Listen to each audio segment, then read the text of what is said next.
Okay, let me tell you this story. Don't mind the baby, okay? It's baby daddy time. Meet Miriam Drew. Miriam had a problem, you see. Her husband, Jonathan Drew, was a DNA scientist. Dr. Drew's knowledge got him a gig at a research facility in Mount Wondagore. Life was good. Over there, he dedicated his life to unlocking the mysteries of the DNA codes using spiders as test subjects. I don't know, weird, right? Anyway, Miriam Drew did her best to support her husband, for she was a scientist as well. One day, they received a visit from one of the bigwigs that pays the bills. His name was General Wyndham, and he wanted to see what the Drews had done with all the money he had been giving them so far. They roll out the red carpet for the general and do the dog and pony show. You know how that goes.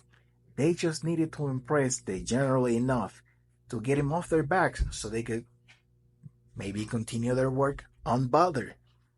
Wyndham was not impressed by what the Jews showed him initially during the tour, so they changed gears and decided to show him the big guns. They take him to the crown jewel of the facility, the DNA compiler. This bad boy right here used laser tech to access subjects' DNA in real time.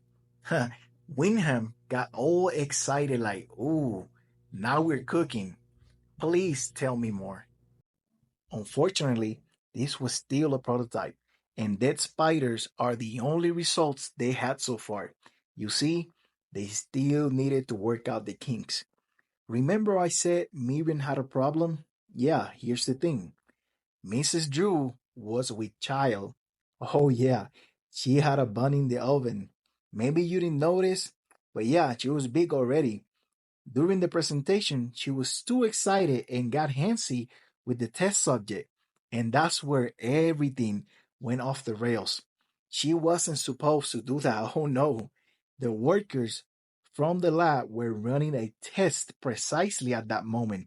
The DNA compiler shot the laser that hit the test spider and Mrs. Drew at the same time. And I know what you're thinking.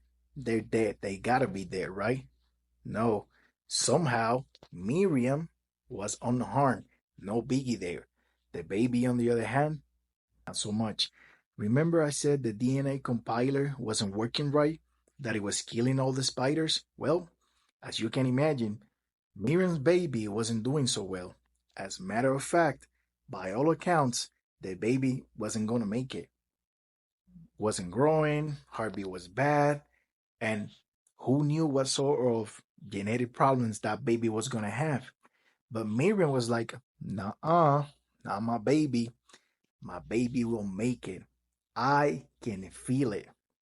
You know what they say about mother's love, right? Lo and behold, to Jonathan's and everyone's surprise, Miriam gave birth to the healthiest of babies. Listen, this was nothing short of a miracle, but truth be told, crazier things have happened in Mount Wondagore. This was where Egbert Edgar Wyndham went crazy and became the High Evolutionary. This is the same place where the Demon Catan was imprisoned by Morgan Le Fay and Modred the Mystic. This was the place where the Demon Catan planned his escape through the birth of Wanda Maximoff and later tried to use the Spider Woman as a vessel for his escape. But for Miriam, this moment right here was the peak of her happiness because her life will take a downfall from this point forward. Oh, and before I let you go, that miracle baby, yeah, they call that little miracle Jessica Miriam Drew.